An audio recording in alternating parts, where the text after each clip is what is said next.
Mesdames, Messieurs, bonsoir et bienvenue à tous. À la une de ce journal, l'escalade de tensions dans les régions du nord-ouest et du sud-ouest ainsi que la recrudescence des attaques de Boko Haram dans la région de l'extrême nord inquiète le comité de sécurité transfrontalière Cameroun-Nigeria. Et au regard de la montée en puissance des groupes séparatistes ainsi que des conséquences désastreuses, le Nigeria se propose d'accompagner le Cameroun dans la recherche des solutions à l'apaisement du conflit armé dans les deux régions en crise au Cameroun. Voilà pour le sommaire.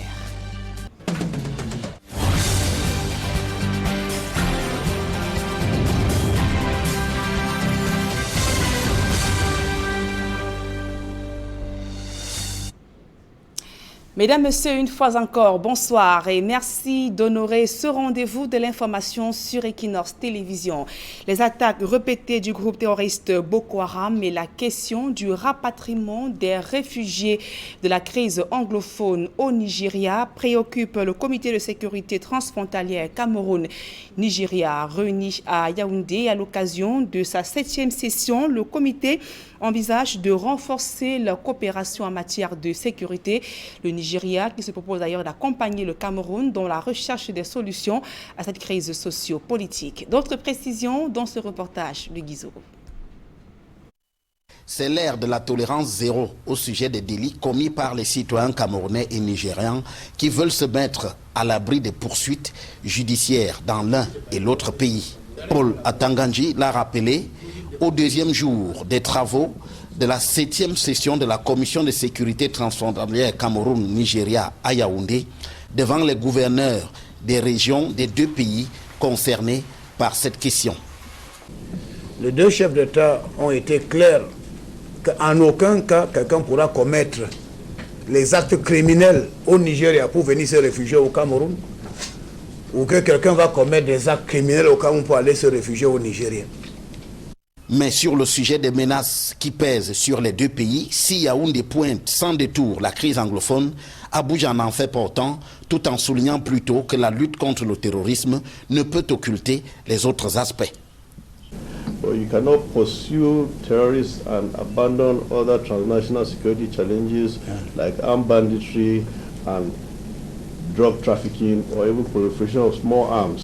Seulement, dans l'approche camerounaise, le plaidoyer pour une collaboration large et efficiente avec le voisin de l'Ouest pourrait bien englober la question séparatiste du Nord-Ouest et du Sud-Ouest.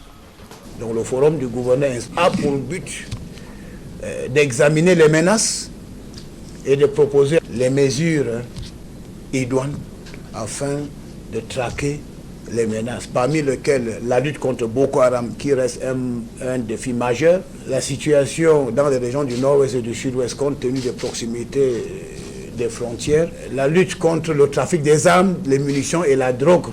Une approche collaborative que le Nigeria partage en mettant en avant ses avantages. I think it is very important that it works correspondingly together because when you look at most of the issues that arose from the 6th session, if the contiguous governors are able to ensure that most of these aspects are implemented, I have no doubt that it will complement the larger agreements being reached at the other security committee. Officiellement, la prudence d'Abuja est donc de mise sur la crise anglophone, à l'opposé de ses décisions dans ce dossier qui satisfont généralement les demandes de Yaoundé. Et l'impact négatif de la crise anglophone se fait déjà ressentir dans la sous-région Afrique centrale. Selon le président de la CEMAC, elle fait partie de l'un des facteurs qui fragilisent le processus de relance de la croissance économique. Il attire d'ailleurs l'attention des dirigeants sur le niveau de l'accroissement de la dette et le faible niveau de reconstruction des devises lors de l'évaluation des réformes économiques en zone CEMAC. D'autres précisions avec Innocent Abega et Gladys. L'Afrique centrale fait face à de nombreux défis qui plombent les perspectives de croissance économique. Parmi ces défis auxquels il faut dans l'urgence apporter des solutions, il y a le défi sécuritaire marqué par les exactions de la secte islamiste Boko Haram, la crise anglophone au Cameroun et aussi les exactions des groupes armés en République centrafricaine, entre autres. Les chefs d'État ont réitéré leur total engagement et leur détermination à impulser une nouvelle élan à la dynamique des réformes dans la sous-région. Au rang de ces défis, je citerai le faible degré d'inclusivité de la croissance économique, le faible taux d'intégration, les défis sécuritaires caractérisés par la persistance des actes de Boko Haram, des exactions des groupes armés, une mobilisation insuffisante des recettes fiscales non pétrolières, des efforts supplémentaires restent à fournir pour renforcer la position extérieure. Malgré ces difficultés, quelques avancées ont été faites.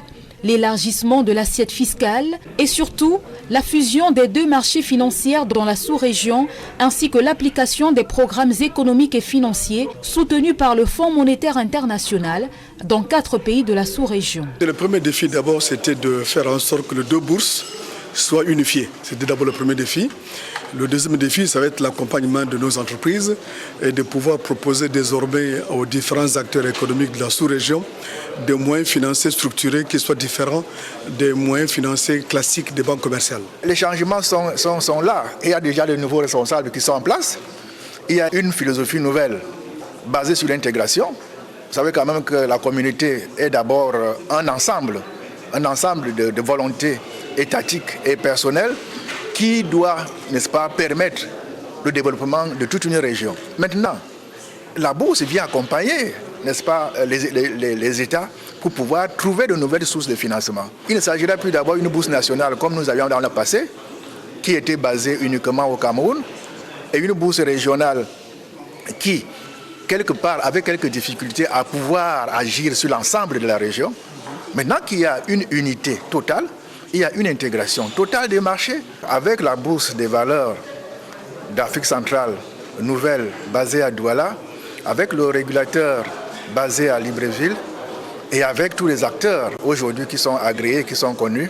Nous pensons que nous partons maintenant vers une nouvelle voie fixée par nos chefs d'État. La mise en œuvre des réformes économiques sous-régionales est loin d'être satisfaisante selon le secteur privé.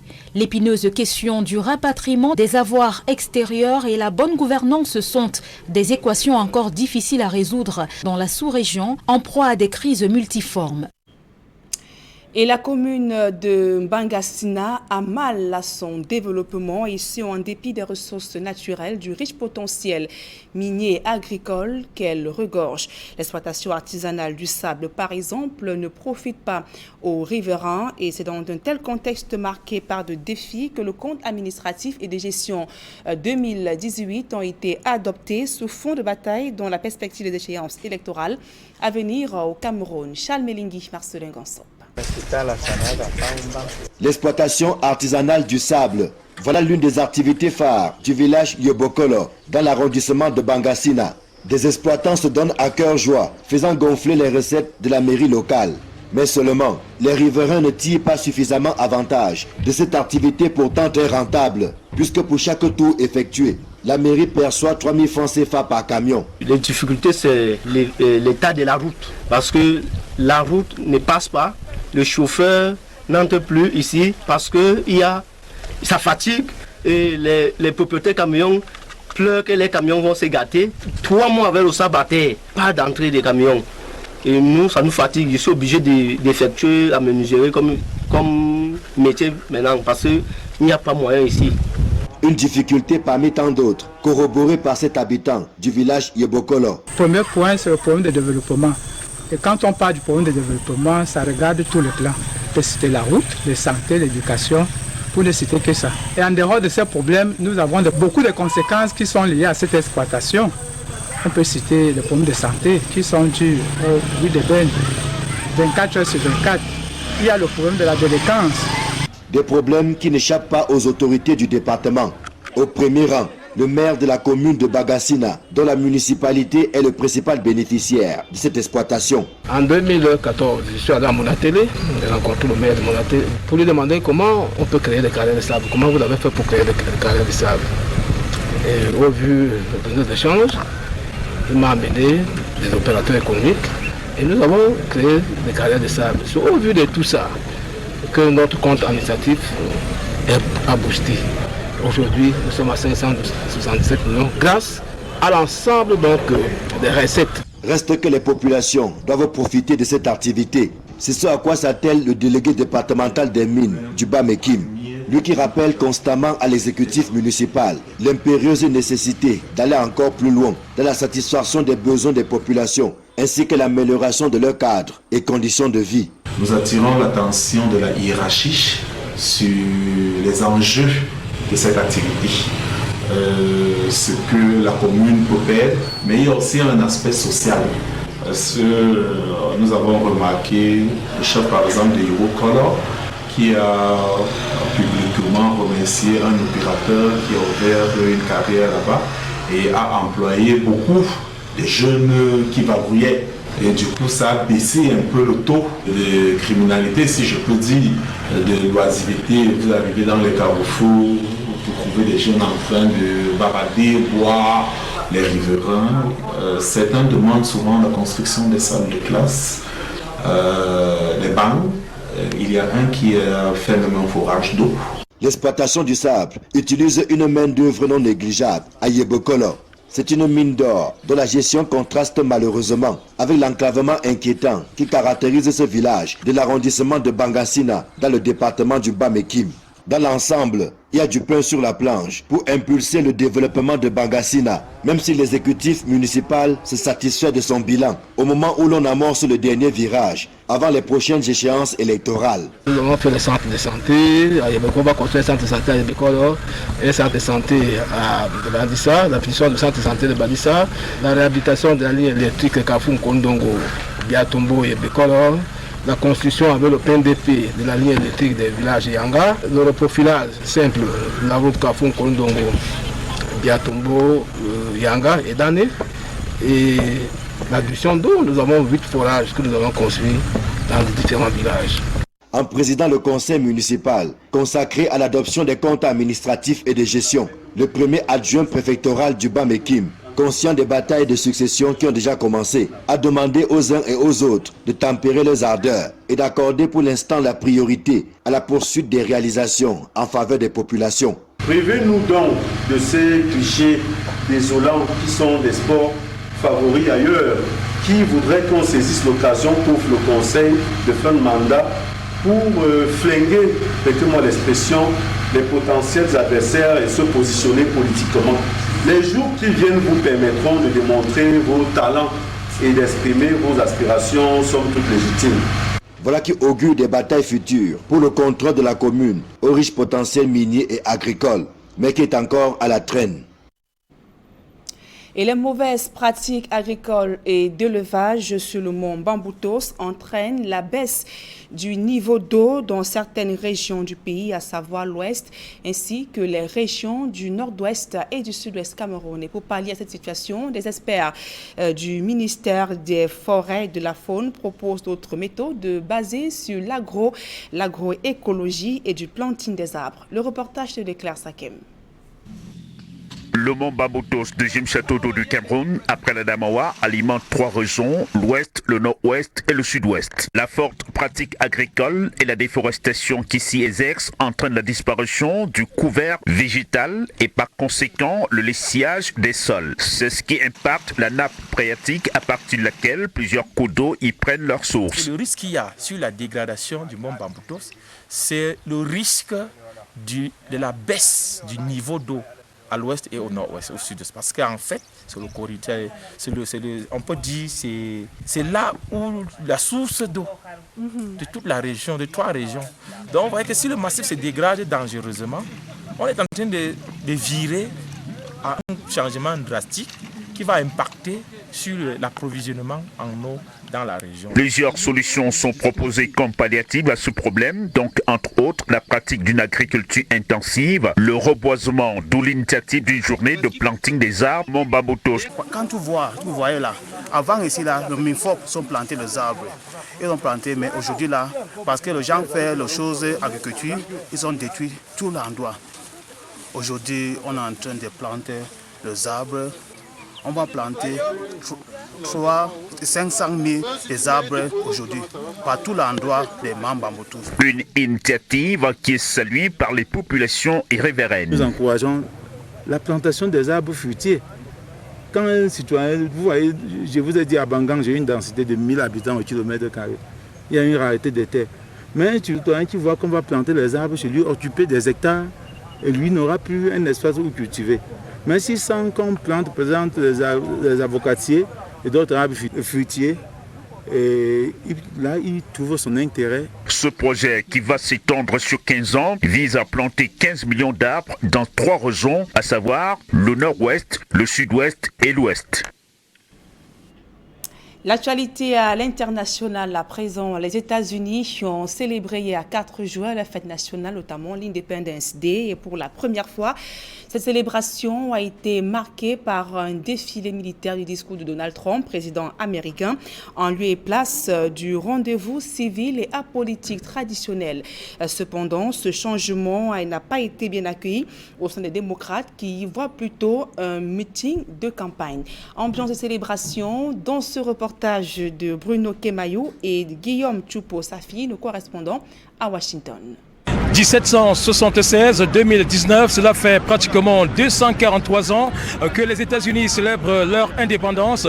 Une déclaration qui a été faite le 4 juillet 1776. Il faut donc noter que c'est à l'issue d'une grande bataille avec la Grande-Bretagne que les Américains ont pu obtenir leur indépendance. 13 colonies à l'époque représentaient les États-Unis. Et il faut donc préciser que ces colonies ont mené une bataille dure. Tout est donc parti des années 1760 où les Américains n'étaient pas représentés à l'Assemblée, au Parlement britannique, et une bataille des hommes d'affaires américains a donc permis d'arriver à ce résultat suite à une décision du Parlement américain, du Parlement britannique, qui exigeait que les taxes soient imposées sur l'importation vers les États-Unis, chose qui n'a donc pas plu aux hommes d'affaires américains qui ont donc mené une grande bataille. Et plus tard, les 13 colonies britanniques d'Amérique se sont donc réunies pour exiger leur indépendance, chose qui a donc été faite le 4 juillet 1776. Aujourd'hui, nous sommes bel et bien à Washington, la capitale des États-Unis, et bien évidemment à la place de l'indépendance pour la célébration de cette 243e édition de la fête de l'indépendance des États-Unis. Il faut donc noter qu'une grande parade s'est donc déroulée ce matin sur la place des fêtes, et les Américains ont donc déployé toute une artillerie lourde pour cet événement. Et il faut donc noter que c'est pour la première fois que les États-Unis ont sorti leur char de guerre pour cette grande parade sur exigence du président américain Donald Trump. Et cette parade a été donc meublée de plusieurs spectacles, comme vous pouvez bien sûr l'apercevoir en image. C'est une très grande fête que les Américains ont vécue ici ce matin à la place de l'indépendance. Il était donc question de présenter tout ce qui a constitué la force des États-Unis durant cette période de la colonisation. Et il faut noter également que les Américains se sont illustrés par cette grande parade. Ils sont également illustrés par les barbecues dans les différentes artères des États-Unis. Ils se sont également illustrés par des feux d'artifice qui ont fait la fierté de cet événement. Et on n'oublie pas le baseball qui fait également partie des grandes attractions de cet événement qui aujourd'hui fait la fierté des Américains. Et il faut donc noter que pour cette grande parade, beaucoup d'Américains n'ont pas hésité à exprimer leur satisfaction quant à ce qui s'est donc passé. Et on va certainement les écouter au micro de Equinox Télévision. Well, it seems like it's a great 4th of July parade. The bands and the floats all look magnificent. People all seem excited. It's just a great day to celebrate America. I'm proud to be an American. It's a wonderful celebration of our freedom. It's what makes us unique. So I wish all countries could experience that. Oh, I'm very happy. I love the 4th of July here in Washington. Very happy. We look forward to the concert, look forward to the fireworks, and just being out here on a beautiful day, celebrating our independence. Well, July 4th is my absolute favorite holiday, and so I'm just feel so privileged having lived in other countries as a missionary, being back here in America and just celebrating and being here in Washington, D.C., and just very proud of what's happening and the strength of the people coming together. I just love it. It's so energizing. Well, I feel like, it's really important for us to remember that there was a lot of struggle to get here, to be this blessed. It was not without a great cost to many people. And so as a mom, I've always raised my daughter to remember those things, and we're very patriotic, love the military, and so it's just such a blessing.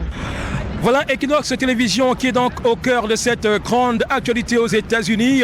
Vous met bien évidemment dans le parfum de tout ce qui se passe ici. Il faut donc préciser que ce jeudi 4 juillet 2019 est déclaré férié sur toute l'étendue du territoire américain. Question de permettre aux Américains de célébrer avec faste et solennité cette 243e édition de la fête de leur indépendance. Les Américains qui aujourd'hui sont fiers de leur pays, fiers de tout ce qui est fait autour de leur indépendance, n'ont pas hésité à sortir massivement de leur maison pour venir vivre cette grande parade ici à Washington, la capitale. Il faut donc préciser que les militaires ont fait une parade, tout comme les policiers américains qui ont émerveillé le grand public aujourd'hui. Et c'est un grand jour pour les Américains, personne ne l'ignore et personne ne l'oublie. Voilà pour cette 243e édition de la fête de l'indépendance des États-Unis. Les Américains sont fiers de leur pays, ils sont fiers de leur indépendance, ils sont fiers de leur liberté, ils sont également fiers du respect de leurs droits. Ici, Washington, la capitale des États-Unis, lieu de la fête de l'indépendance, nous sommes Bruno Kemayo, Guillaume Tchoupo-Safir pour Equinox Télévision. Merci à vous, Bruno Kemayo et Guillaume Tchoupo-Safir, nos correspondants à Washington. L'actualité sportive à présent, Cameroun-Nigeria, les fans et supporters des Lions et des Super Eagles jouent déjà le match rencontré ce jour dans les rues de la capitale économique Douala. Il ne manque pas d'arguments pour galvaniser et supporter leur équipe qui du Cameroun et du Nigeria franchira l'étape des quarts de finale de la CAN Égypte 2019. Le duel s'annonce à tout l'air d'être une finale. Nos reporters ont rencontré quelques-uns des Camerounais et Nigérians ce jour. Nous les suivons. Cameroun, no they're strong. They know they're strong. Cameroun, no they're strong. To play. Nigeria go win them. Pour le match demain là, on voit que quand même Cameroun va battre Nigeria. Au moins 2-0. Comme on voit, oui. Un but à 0 en faveur des Lions indomptables. Choufou-Mouti, élu dans la victoire là. Je lui passe honneur. Hein? Et qui nous apporte le trophée. Le score c'est 3-1. Le score c'est 3-1. Jean-Christ va marquer. Et Choupo-Moting tu vas marquer. Bassoko va marquer. There's no, if you look at it, you see that last match they accumulated us. But this match we're going to come out triumph. C'est Nigeria qui va gagner, non? Petite phase. C'est Nigeria qui va gagner, ce n'est pas le Cameroun, Nigeria, il n'y a pas match, on ne voit rien. Donc même le match ne peut pas suivre. Parce que le Cameroun est déjà, donc, score 4-0, Christian Bassoko 1-0. Anguissa, homme du match. Donc tout ça, le fait des affaires. Le Cameroun, voyez! Je suis un Camerounais, je suis un Camerounais, tu me dis qu'on va gagner. Nigeria est strong. À partir d'aujourd'hui, tu pars avec tes sacs pour rentrer dans ton pays. Confrontation entre le Cameroun et les Nigérians. Les Super Eagles dominent les Lions indomptables du Cameroun. Ils en seront demain à leur 17e confrontation. Jean-Paul Cheniade, reportage. À ce 8e de finale de la CAN 2019 en Égypte, Lions indomptables du Cameroun et Super Eagles du Nigeria en seront à leur 17e confrontation de l'histoire, toutes compétitions confondues. Sur les 16 rencontres disputées en matchs amicaux, aux Jeux africains, aux éliminatoires et phases finales de Coupe d'Afrique des Nations et Coupe du Monde, le Nigeria est largement au-dessus du Cameroun, avec 7 victoires, 23 buts marqués contre 4 victoires et 14 buts pour le Cameroun. Si les Super Eagles ont dompté à 7 reprises les rois de la forêt, nul doute que les Lions indomptables ont toujours su rugir lors des matchs à grands enjeux à des étapes cruciales très importantes au palmarès. Ainsi, les Lions indomptables à travers des générations ont par exemple plumé à 3 reprises les aigles verts nigérians en levant le prestigieux trophée de la Coupe d'Afrique des Nations, d'abord le 18 mars 1984 au stade Félix Houphouët-Boigny d'Abidjan. Et c'est Lawal Babatunde qui égratigne les Lions dès la 10e minute. Tranchés au vif dans leur amour propre, la réaction des Lions est disproportionnée. René Ndjeya, Théophile Abega et Ernest Ebongue laminent le Nigeria et le Cameroun est champion d'Afrique pour la première fois de son histoire. En dribble, sur rabat au centre, Abega. Abega, toujours. Abega, Mila, Abega.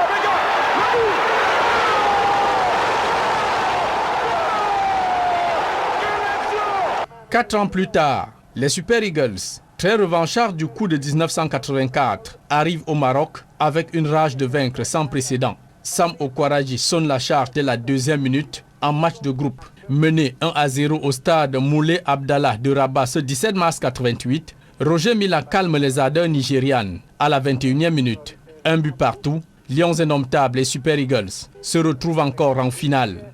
Victoire 1-0, but d'Emmanuel Koundé sur penalty. C'est le 2e titre de champion d'Afrique que les Lions enlèvent entre les serres des Super Green Eagles au stade Mohamed V de Casablanca ce 27 mars 1988. Même si à la 18e édition de la CAN au Sénégal, le Nigeria l'emporte 2-1 au match pour la 3e place, la nouvelle cuvée dorée des Lions Indomptables dicte la suprématie du Cameroun ce 13 février 2000 au National Stadium de Lagos, entièrement acquis à la cause des Super Eagles. 2 coups de patte magique de Samuel Eto'o à la 26e minute et Patrick Mboma à la 31e minute refroidissent l'équipe et le public nigérian. Du moins en toute fin de première manche, Raphaël Choukou réduit le score. Et 3 minutes après la reprise, JJ Okocha, au sommet de son art, démystifie l'invincibilité du portier à Lumbuka. 2 buts partout, poussant même un coup de gueule historique resté mémorable. À 2 buts partout à la séance de tir au but, Nwanko Kano et Victor Ikpeba manquent leur tir. Et les Lions Indomptables sont à nouveau champions d'Afrique pour la 3e fois devant les Super Eagles du Nigeria. 4 ans plus tard en Tunisie, le Nigeria élimine le Cameroun en quart de finale.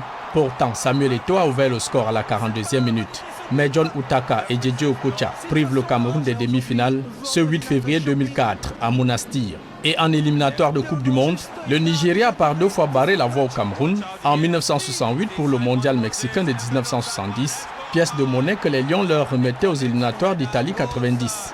Privés du mondial russe de 2018 sur une humiliation de 4-0 du Nigeria, les Lions Indomptables de l'expédition 2019 en Égypte ont certainement à cœur de laver ce déshonneur dès ce 6 juillet en 8e de finale au stade Alexandrie. Et pour refermer cette page sportive, le ministre des Sports a effectué ce jour une visite des chantiers de la CAN 2021 en cours de construction dans la capitale économique Douala. Le professeur Narcisse Mouele Kombi s'est rendu au stade de Japoma ainsi qu'au stade Omnisport et annexe de Bepanda et les stades d'entraînement de Mbappé-Lepe et de Bonamoussadi. Objectif, évaluer l'état d'avancement des travaux qui se situe à 98% selon le ministre des Sports. Une nouvelle mission d'inspection de la CAF est annoncée au Cameroun le mois d'août prochain. Écoutons donc cette réaction du ministre des Sports, le professeur Narcisse Mouele Kombi. Et nous sommes venus aujourd'hui à Douala prendre la mesure, l'exacte mesure des évolutions sur l'ensemble des chantiers, tout au moins en ce qui concerne les infrastructures sportives. Notre sentiment est globalement porté vers la satisfaction, dans la mesure où nous avons pu noter des évolutions remarquables sur la plupart des sites. Tout n'est pas encore parfait, dans la mesure où, par endroits, nous avons relevé une certaine timidité dans les évolutions, mais toujours est-il que nous avons eu la grande satisfaction de constater qu'un stade d'entraînement, celui de Bepanda, est entièrement achevé. Nous pourrons dire un taux de réalisation de 100%. De la même manière que les perspectives sur Japoma et sur le stade de compétition de Bepanda sont satisfaisantes, sont prometteuses. Dans les prochaines semaines, cela sera possible in situ. Par exemple, à travers l'organisation de matchs sur des pelouses, soit de Bepanda, soit de Japoma, pour montrer qu'effectivement le site de Douala est prêt ou sera prêt le jour dit. Mesdames et messieurs, c'est ici que nous mettons un terme à cette édition d'information sur Equinox Télévision. Avant de refermer, bien évidemment, ce journal, je vous propose de prendre d'abord ce public reportage. La Palme d'Or.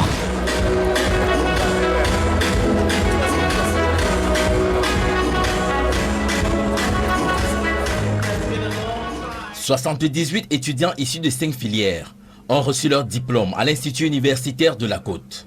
Une formation réussie grâce à la qualité de cette formation et rehaussée par le concours de nombreux partenariats. D'abord, l'Université du Mans, qui célèbre par la même occasion 10 années de partenariat avec l'IUC. C'est un bilan extraordinaire, un bilan excellent en tout point de vue. En termes académiques, nous arrivons quand même à 300 étudiants diplômés en licence 3, mais 1000 étudiants qui ont été formés à l'IUC en partenariat avec l'Université du Mans. Nous avons quand même 150 étudiants qui ont rejoint les masters du Mans de notre université. Et nous sommes arrivés tout de même à une dizaine d'étudiants en thèse, c'est-à-dire le niveau d'excellence. Ce partenariat donne la possibilité aux étudiants de l'IUC de poursuivre leurs études à l'Université du Mans. Ils seront comme les étudiants, comme tous les autres. Mais en plus, il y aura un service d'accueil pour les recevoir, pour les accompagner dans toutes les démarches. Un autre partenariat de qualité, c'est celui dont bénéficient les étudiants de l'IUC, à savoir la formation Isuga. Depuis 11 ans, nous développons la formation Isuga sur 3 ans à l'IUC et la qualité ne cesse d'augmenter d'année en année. C'est impressionnant de voir ces jeunes qui en études sont de réels professionnels en commerce international auprès des entreprises. C'est des jeunes qui ont des très grandes qualités d'adaptabilité et de très bonnes qualités également académiques. Donc je suis très heureuse de ce partenariat avec l'IUC. La formation Isuga donne plusieurs ouvertures sur le monde et davantage d'opportunités dans le monde. Les étudiants de l'IUC de la formation Isuga suivent la même formation que les étudiants français. Donc on est exactement sur les mêmes cours. Il s'agit de cours de commerce international spécialisés sur les marchés asiatiques.